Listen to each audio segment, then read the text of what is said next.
Probably close to 2 years. Yeah. Uh, Yeah. I don't remember. Well, it was probably around this time of year that we started, I somewhere believe around so. there. Um,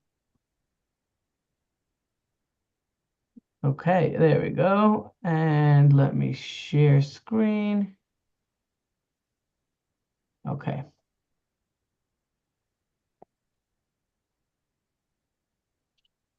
So,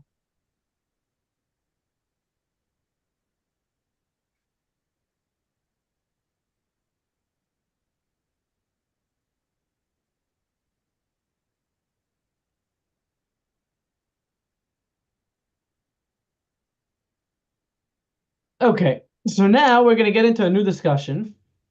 The discussion is, where is the best place to pray? So today it's kind of mixed, the shul and the study hall. That in every study hall, prayers are held, and in every shul, you also have Torah studies. But back in the day, there were set places where they had the study hall, and set places which were just for shul.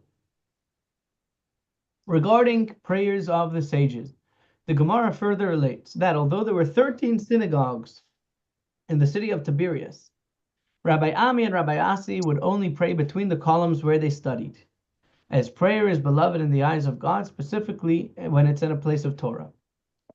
In other words, davening in a place where you also study Torah is more special than just davening in a shul. It was stated, Rav Yitzchak bar Avdimi, in the name of Rabbeinu, which is Rav, he said, the halacha is in accordance with the opinion of Rabbi Yehuda, who said it in the name of Rabbi Elazar ben Azariah. Back to what we were saying before, we're not going to get into the whole topic. We'll kind of get through this and move on to the next thing. The Gemara relates, Rabbi Chia bar Abba prayed and then prayed a second time. Rav Zeir said to him, why did the master do this? If you say because the master did not focus his mind the first time, so he wasn't properly concentrating, and therefore repeated his prayers, didn't Rabbi Eliezer say, one must always evaluate himself before he prays. If he is able to focus his heart on prayer, he should pray. But if not, if he is unable to do so, he should not pray. So that can't be the reason why he prayed twice. Rather, because my master did not mention the new moon in his prayer and therefore had to say the prayers a second time. The Gemara asks, wasn't it taught in a brisa, one who erred and did not mention the new moon in the evening prayer, we do not require him to return to the beginning of the prayer and repeat it because, one second, sorry. The Gemara asks, wasn't it taught in a brisa, one who erred and did not mention the new moon in the evening prayer, we do not require him to return to the beginning of a prayer and repeat it because he could recite it in the morning prayers. Good morning, Paul. Good to have you here. One who erred and did not mention the new moon in the morning prayer, we do not require him to repeat the prayer again because he could recite the portion about the new moon in the additional prayer. And if he erred and did not mention the new moon in the additional prayer, we do not require him to repeat that prayer again because he could recite it in the afternoon prayer. Omitting mention of the new moon does not require one to repeat the Amida prayer. Consequently, that could not have been the reason that Rabbi Chia bar Abba prayed a second time. Rabbi Chia bar Abba responded, wasn't it stated about that which we just learned that Rabbi Yochanan said, they taught this brisa, don't worry, Paul, we're going to get to a new topic soon. Specifically with regard to prayer in a communal framework. However, an individual who fails to mention the new moon is required to pray again, and that is why Rabbi Chia bar Abba prayed twice because he was praying, um, alone. Stemming from the discussion about individuals who have to recite the prayer a second time, the Gemara asks, how long should one wait between the first prayer and the second prayer? It could be that we actually did this in the final week before Passover, and this is just a bit of a recap. Rav Huna and Rav Chisda agreed about this in principle, but they formulated their opinions. They came to the same conclusion through different paths. One said that an individual must wait long enough so that his mind will be in a pleading mode, enabling him to recite the second prayer as a plea. And the other one said, as long enough that his mind will be in a beseeching mode, enabling him to beseech God in his second prayer. In other words, to pause till your mind rests, and then you can start your second prayer. The Gemara points out, L'chaim, I made a blessing already before. Talking about blessings, this reminds me, we didn't start off with our blessing over reading of the Torah. Let's say together, Baruch, Atah, Adonai, Eloheinu, Melech HaOlam, Asher Kiddushanu b'mitzvosav, V'tzivanu al divrei Torah. So both of them were talking about the prayer of Moses, and there are two different verses that refer to Moses praying in different words. The one who said that his mind should be in a pleading mode, as it is written that Moses said, "I pleaded before the Lord," and the one who said that it should be in a beseeching mode, as it is written, "And Moses besought the Lord." The Gemara now resumes the above discussion regarding the omission of mentioning the new moon in the Amidah prayer. This is going to become a practical next week, because I'll tell you exactly which day is going to be the new moon next week. Still April.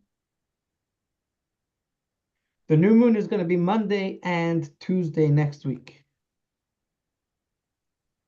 So on Monday or Tuesday, if you're praying and you forget to say the part for the new moon, Rav Anan said, the Rav said, one who erred and did not mention the new moon in the evening prayer, we do not require him to return to the beginning of the prayer and repeat it, because the court would only sanctify the new month during the daytime. And the prayer of the new moon, which is corresponding to and referring to the sanctification of the new month, should only belong in the daytime prayer. Ameimar said, Rav's statement is reasonable in a full month, for example, this month, where there are two potential days of the new moon, the 30th day of the previous month and the first day of the new month. If one neglected to mention the new moon on the night of the 30th, we do not require him to return to the beginning of the prayer and repeat it, because he could mention it the next night, which is the night of the first of the new month, which is actually the primary day of the new moon. But in a short month of 29 days, followed by one day of the new moon, we require him to return to the beginning of the prayer and repeat it, even if it is the evening prayer. Why don't I see here? Oh, here. Welcome and good morning, Rita.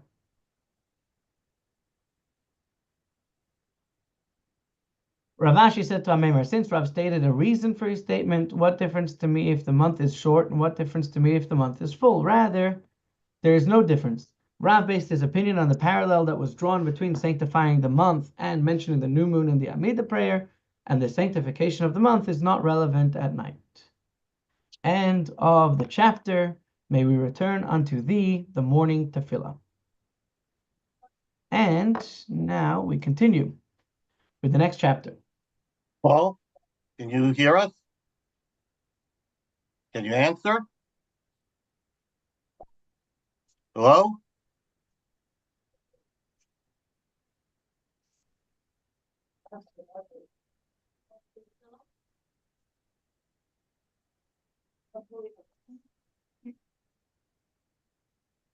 Someone talking? I wasn't talking, no. I was waiting to hear if we would hear a response from Paul. Oh, Paul, you know how to use Zoom? Can you hear us? Where's the chat box? Let's see if that'll pop up. Yeah, I don't know if he's ever used Zoom before.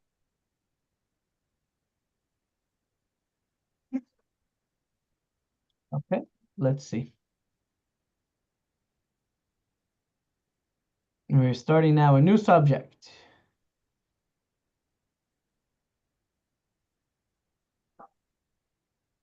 We hope you can hear us, Paul. I'll give him a call. Okay. Says the Mishnah, One may only stand and begin to pray from an approach of gravity and submission. There is a tradition that the early generations of pious men Oh, would can you wait. hear us? Okay, you can. Oh, all right, fine. Can you see us?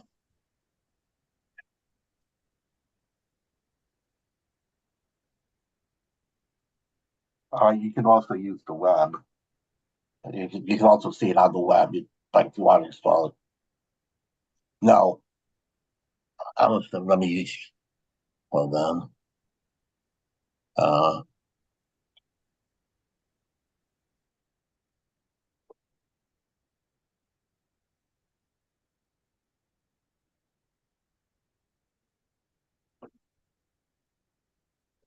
Let's wait a moment and see if he can figure this out, and then we'll continue the Mishnah.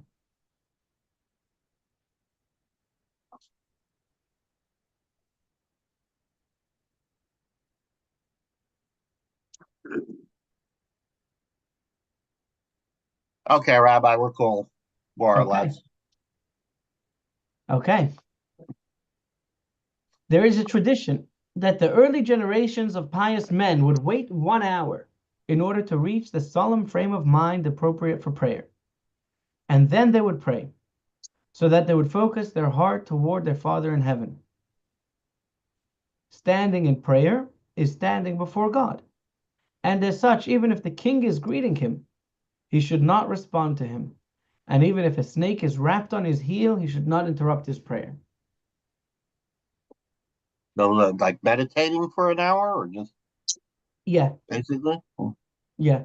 Meditating or studying concepts about the greatness of God, which is still the preferred way to learn some Hasidus, many definitely in the yeshivas, and also when we can during the week, everyone who can should spend some time studying a Hasidic discourse before prayer to get ourselves into the right frame of mind. Okay, says the Gemara. The Mishnah says that prayer should be undertaken in an atmosphere of gravity. I feel like we may have started this even. Yeah, there's there are those who learn Daf Yomi, which is they learn one folio, double-sided folio of the Talmud every day, and such that they finish the entire Talmud every 7 years. Yeah, I've heard about that. So there's a joke they say about this guy who was hired to give the advanced track of the Talmud for those in the elderly living community that they had Talmud classes. So he was giving the advanced track for all the smart old men. And one day he wanted to know, how much do these people really understand, and how much do these people remember? And so one day after the class, after everyone left, he put everybody's bookmark one page backwards. And the next day they start their learning. And one of the guys says, "Wow, my memory is so good. I'm remembering some of this from 7 years ago." The accidental Talmudist on Facebook. Okay. He's doing he's always talking about the 7 year thing. What is it called? Daf Yomi. Right. It's the same. Everyone does the same page, right, for seven Yeah, years. Yeah. yeah, When does yeah. the next one start? You know? They started this one not too long ago. One second.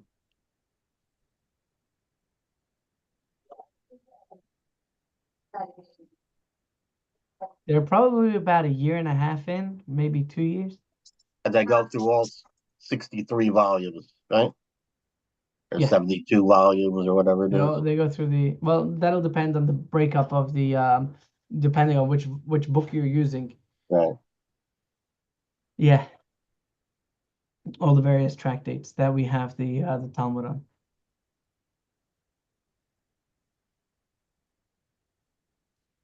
So what we Maybe see here is interesting, meaning it's very logical. If I ask you what kind of atmosphere should you be in what kind of a state of mind should you be in when you pray to God? I think that most of you would say, or at least agree, that it would be a serious atmosphere. Yet the Gemara asks, from where are these matters derived, as if we need a source for that. And that's one of the things that the Talmud does, is looking for sources for everything, even things that seem like they're very logical, but is there a source for it? I see Paul seems to have disappeared from the call. Yeah, he said he was trying to. He said he was trying to install the app on the computer. I told him he could also see it on the web. He's not the most computer literate person. Okay, Mhm. so hopefully he'll be back soon. Yeah.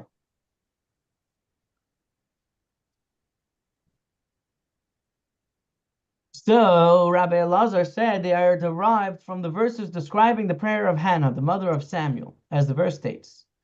And she felt bitterness of soul, and she prayed to the Lord, and she wept and wept. The Gemara tries to reject this proof. Yeah, we definitely learned this.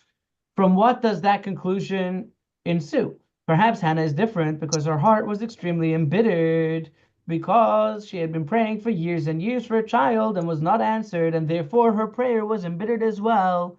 That doesn't prove that everyone must pray in this frame of mind. Rather, Rabbi Yossi, the son of Rabbi Chanina, said it can be proved from here, from King David. David said, by me.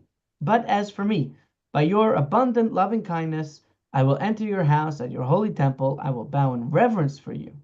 Entering into prayer, like entering the holy temple, must be performed reverentially. The Gemara rejects that proof as well. From what does that conclusion ensue? Perhaps David is different, as he would excessively afflict himself in prayer in order to atone for his transgression with Bathsheba. Consequently, his prayer cannot serve as a paradigm for proper conduct in prayer because he had a sin that he was trying to atone for, as opposed to us who are sin-free. That was lighthearted in jest. But how can you prove from there that everyone's prayer must be with reverence and awe? Rather, Rabbi Yeshua ben Levi said it can be derived from here, from another verse that King David said, not about his own worship, but about everyone's worship of God in general. Give unto the Lord the honor of his name. Bow to the Lord in the beauty of holiness. Do not read the beauty of holiness, bahadrat, rather read it bechedrat, which means the trembling of holiness, that one must enter into prayer from an atmosphere of gravity engendered by sanctity.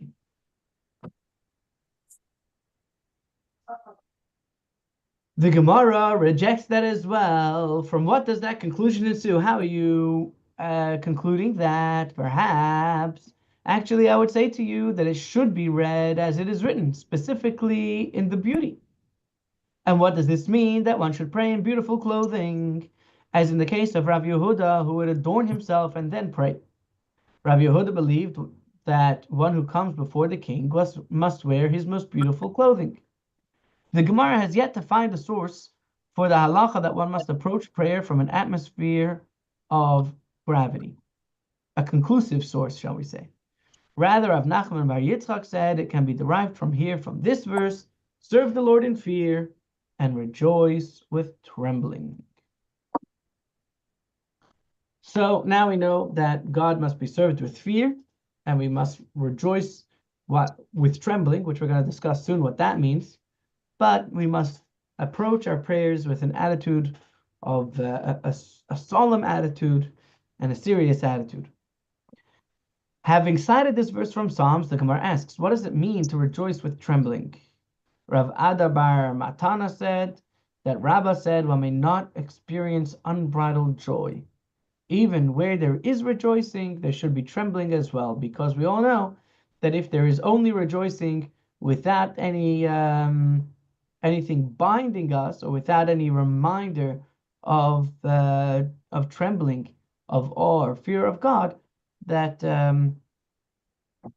improper things can be the result. On that note, the Gemara relates, Abaye was sitting before his teacher Rabbah, and Rabbah saw that he was excessively joyful. He said to Abaye, It is written, rejoice with trembling. One's joy should not be unrestrained. You're too excited. Abaye said to him, it is permissible for me because I am wearing my tefillin. And as long as my tefillin are on my head and my arm, they ensure that the fear of God is upon me, and I will not do anything that I shouldn't be doing. Similarly, the Gemara relates a story about Rabbi Yirmiyah, who was sitting before Rabbi Zera. He saw that Rabbi Yirmiyah was excessively joyful, and he said to him, it is written, in all sorrow there is profit. In other words, be a little bit more serious. Sorrow is appropriate, not excessive joy. Rabbi Yirmiyah said to him, it is permissible for me because I am wearing tefillin. On a similar note, the Gemara relates that Mar, the son of Ravina, made a wedding feast for his son, and he saw the sages who were excessively joyous. Rabbi, is joyous a euphemism for drunk? That is a good question. To my knowledge, no. I think they were just very happy. Where did the bar go where I can see here the participants? Admit. Chaim is trying to join. So let's see if, oh, That's there we my go. brother. Welcome, Chaim. Are you able to hear us now? He was able to hear and see us, before. Ah, okay. You may have to hit allow on the for to allow your camera and microphone. If you have a camera, does he have a camera and microphone on his computer? I'm sure he does. Okay. Well, welcome back, Chaim. So we're discussing the positive trait or the or whether it is appropriate to be sorrow and serious or to be happy and joyful. And the truth is, you see this within any group of people. You'll have some people who are more serious by nature and some people who are more joyous by nature. The serious people can't understand why the joyous people are so happy, and the happy people can't understand why the serious people are so serious. So he said, what do you mean? I'm making a wedding for my son. You guys are way too jolly. So he brought a very valuable cup worth 400 zuz, and he smashed it, and then they became sad. The Gemara also relates, Rav Ashi made a wedding feast for his son, and he saw the sages who were excessively joyous. He brought a cup of extremely valuable white glass and broke it before them, and they became sad. Similarly, the Gemara relates, the sages said to Rav Amenuna Zuti at the wedding feast of Mar, the son of Ravina, they said to him, sing for us. And he had believed that the merriment was a little excessive. So he started singing to them, and he said, what was his song? Woe unto us, for we shall die. Woe unto us, for we shall die. So they asked him, what's the chorus? And he said to them, you should respond to me, where is the Torah and where is the mitzvah that are protecting us? In other words, he was trying to remind them to settle down and to calm down. On a similar vein, Rabbi Yochanan said in the name of Rabbi Shimon Bar Yochai, one is forbidden to fill his mouth with mirth in this world as long as we are in exile. As it is stated, when the Lord returns the captivity of Zion, we will be as dreamers. And only then will our mouths fill with laughter and our lips with song. Which means that until then, we must always remember that we are not home and that we are not in our rightful state. And therefore, even though there are things that happen to us which are happy for us for now, it doesn't come close to the happiness which we had and the happiness which we will have. And therefore, we, as a constant reminder of that, we should make sure that all of our excitement and all of our joy is not complete. When will that joyous era arrive? When they will say among the nations, the Lord has done great things with these. Meaning that Mashiach has come. They said about Reish Lakish that throughout his life he did not fill his mouth with laughter in this world once he heard that statement from his teacher, Rabbi Yochanan.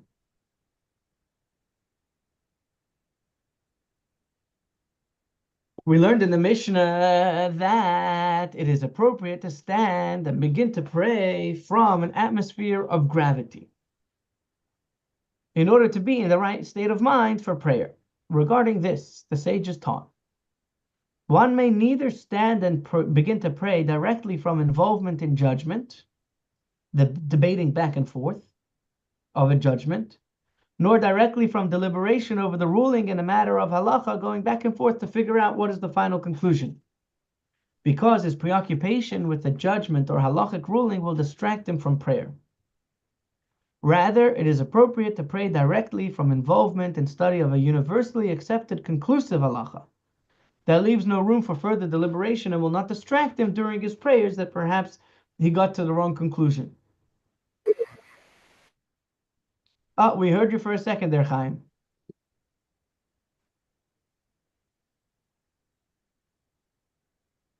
We definitely learned this already. Chaim is joining again.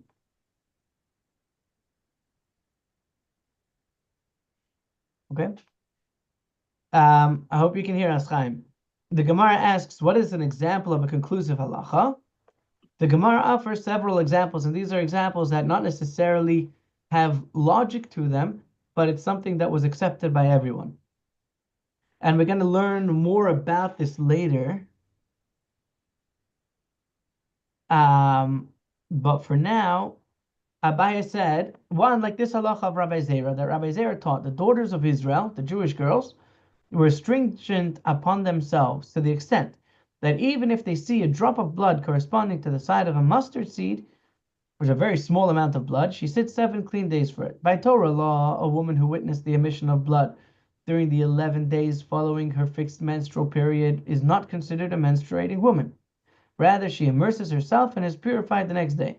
However, the women of Israel, the Jewish women, have accepted a stringency upon themselves that if they see any blood whatsoever, doesn't matter what time of the month it is, they acted as if it was the blood of a zava, which obligates her to count 7 more clean days before becoming ritually pure.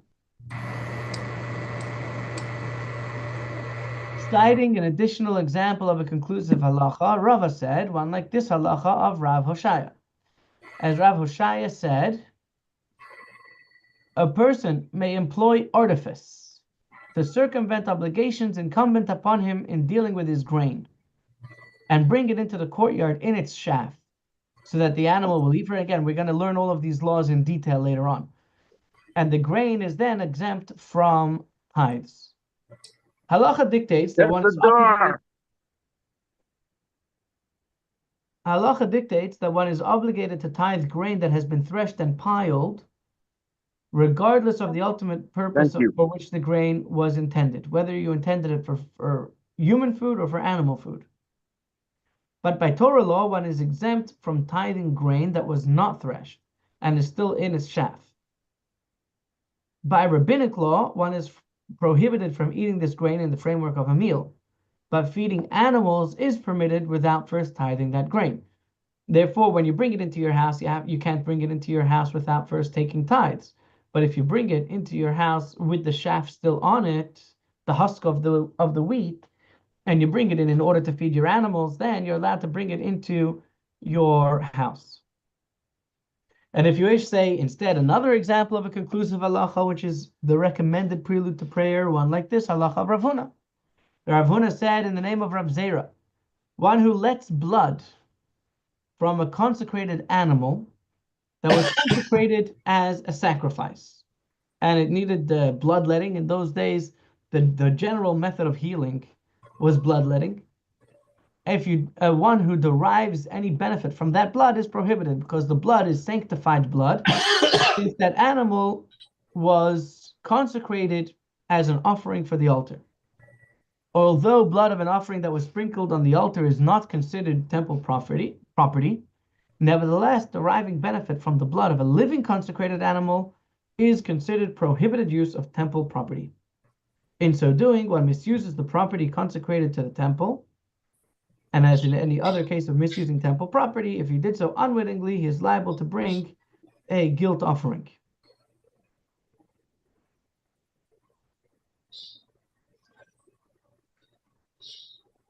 It is related that the sages acted in accordance with the opinion of and rose to pray from an atmosphere of gravity. In other words, like Zalman mentioned, they sat and they sat and they meditated. Rav Ashi acted in accordance with the opinion of the Brisa and proceeded his prayer with studying a conclusive halacha.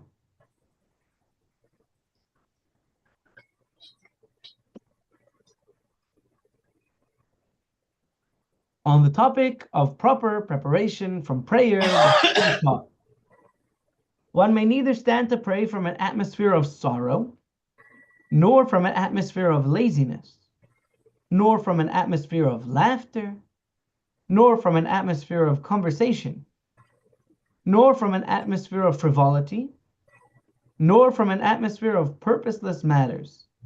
Rather, one should approach prayer from an atmosphere imbued with the joy of fulfilling a mitzvah.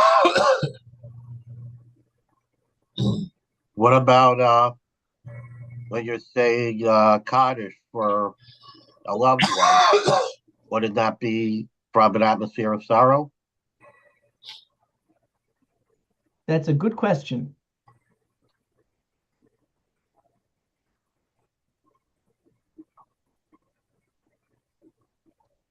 It's a good question.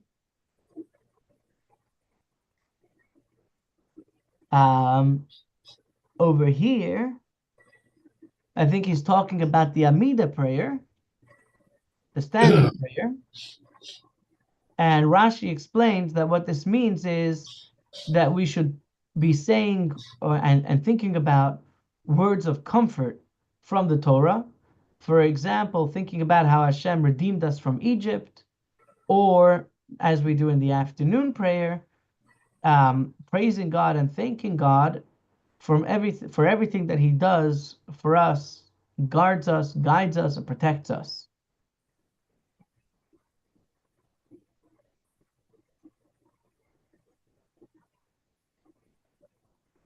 But there are certain times where a person is feeling in a certain way, and that's where their prayer is going to be. Right? Like we learned about Hannah, that her prayer was coming from a very bitter place deep within her, and that was considered a positive thing, and her prayers were answered. I think here we're talking on a regular day, at a regular time. What are you supposed to do before your prayers? And again, this was at a time where not necessarily was there, an established siddur like we have today, with every word and every letter already spelled out for us. Talking about Kaddish, if you remember Matt Shale, he has yahrzeit this Shabbos, and we're trying to make a minyan so he'll be able to say Kaddish. We have, I think, 7 confirmed Jewish men already, and I guess I'll call you a little later, see if you're available. Yeah. Similarly, a person should neither take leave of another, right? When you're seeing your friend or relative, and you're going away from them and you're not going to see them for another while, you should not take leave of them from an atmosphere of conversation, nor from an atmosphere of laughter, nor from an atmosphere of frivolity, nor from an atmosphere of purposeless matters. Rather, one should take leave of another from involvement in a matter of halacha, of Jewish law. As we found in the books of the Bible dealing with the early prophets, that they would conclude their talks with words of praise and consolation, with words of Torah, and then they would leave. And so, Mari, the grandson of Rav Huna, the son of Rabbi Yirmiyah bar Abba, taught in a brisa, one should only take leave of another from involvement in a matter of halacha, so that consequently he will remember him, Whenever he recalls the one from whom he took leave, he will think well of him because of the new halacha that he taught him. Now it comes story time. As in the incident related by the Gemara, that Rav Kahana accompanied Rav Shimi Barashi, and he was escorting him on his way home from the town of Pum Nahara to the palm grove in Babylonia. When he arrived there, Rav Kahana said to Rav Shimi Barashi, Master, what is meant by that which people say, these palm trees of Babylonia have been in this place from the time Adam the first man until now? Rav Shimi Barashi said to him, you reminded me of something that Rabbi Yosef, the son of Rabbi Hanina, said. As Rabbi Yosef, the son of Rabbi Hanina, said, what is the meaning of that which is written in a land through which no man has passed, and where no person, Adam is the word that refers to person, has settled? This verse is difficult. If it is a land through which no person has passed, if no one's ever even stepped through there, how could anyone have settled there permanently? The statement that no person ever settled there is redundant. Rather, this verse comes to teach us that everything, all inhabitation, has already been pre-planned. Every land through which Adam, the first man, passed and decreed that it would be settled, became settled. And every land through which Adam passed and decreed that it would not be settled, was not settled. Based on this, what people say is true. And the palm trees of Babylonia are there since the time of Adam, meaning that from the time of Adam, this land was decreed suitable for growing palm trees, and that's why palm trees grow there and not people. So the Gemara cited an example of how one who parts from another with Torah learns something new. So now that we're talking about a story, and in the story, the student was accompanying his teacher on his way home, the Gemara now relates that Rav Mordechai accompanied his mentor, which was also Rav Shimi Barashi, a great distance from the city of Hagronia to Beit Kifi. And some say that he went from Hagronia to Beit Dura, which is a very long distance. But it is a special mitzvah to accompany and escort your teacher on their way back home.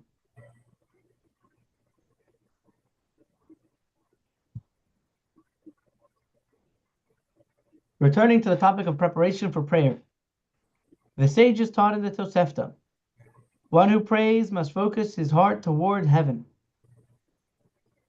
Abba Shaul says an indication of the importance of this matter is stated in the verse, the desire of the humble you have heard, Lord. Direct their hearts, your ear will listen.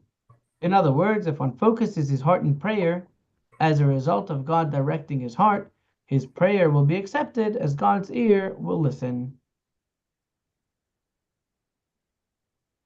Now, what about intent during your prayers? With regards to one's intent during prayer, it was taught in a brisa that Rabbi Yehuda said, this was the custom of Rabbi Akiva. When he would pray with the congregation, he would shorten his prayer and go up due to his desire to avoid being an encumbrance on the congregation by making them wait for him to finish his prayer. In other words, Rabbi Akiva was one of the greatest sages who ever lived. And he knew that the people, out of reverence to him, wouldn't start the repetition of the Amidah and continue with the prayer service until he finished his prayer. Therefore, he would make a shorter prayer so that people shouldn't have to wait for him. But when he prayed by himself, he would extend his prayers to an extent that a person would leave Rabbi Akiva alone in one corner of the study hall and later find him still praying in another corner. You would leave him, he'd be on one side of the shul, you'd come back a while later and you would find him on the other side of shul. And he was still praying. And why would Rabbi Akiva move about so much? Because he was bowing down and prostrating himself before God. Rabbi Akiva's enthusiasm in prayer was so great that as a result of his bows and prostration, he would unwittingly move from one corner to the other side of shul.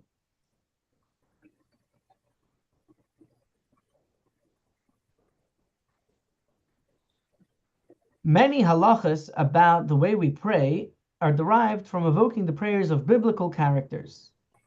Rabbi Chia bar Abba said, one should always pray in a house that has windows, as it is stated regarding Daniel. And when Daniel knew that the writing was signed, he went to his house. In his attic there were open windows facing Jerusalem, and 3 times a day he knelt upon his knees and prayed and gave thanks before his God, just as he had done before. Which is why the custom is in many synagogues, most synagogues, to have windows in the synagogue. In the Tosefta, there are additional halachas that we learn from Daniel's prayer. I might have thought that one could pray as many times as he wishes throughout the entire day. Therefore, we learn from Daniel. It has already been articulated by Daniel with regard to whom is stated, 3 times a day he knelt upon his knees and prayed, which teaches us that there are fixed time for prayers, morning, afternoon, and evening. I might have thought that this practice of fixed prayer only began when he came to the Babylonian exile. So it was stated, just as he had done before, that when he was living in the Holy Land, he also prayed 3 times a day. Further, I might have thought that one may pray facing any direction he wishes. Therefore, the verse states the appropriate direction for prayer is facing Jerusalem. Daniel does not describe how these prayers are distributed during the day. I might have thought that one may include all 3 prayers at one time. It has already been articulated by King David that one may not do so, as it is written, evening and morning and noon, I pray and cry aloud, and he hears my voice. That there are set times for praying, evening, morning, and afternoon. Furthermore, I might have thought that one may make his voice heard during his Amida prayer, that you can pray out loud. It has already been articulated by Hannah in her prayer. As it is stated, and Hannah spoke in her heart, only her lips moved, and her voice could not be heard. Now, it's important to note that in our prayers, our lips must move, and you should be saying the words, whether you're praying in English or in Hebrew or whichever language you understand. You should be careful that your ears should be able to hear the voice. You should be speaking audibly, but not loud enough for the people around you to hear. So like a whisper.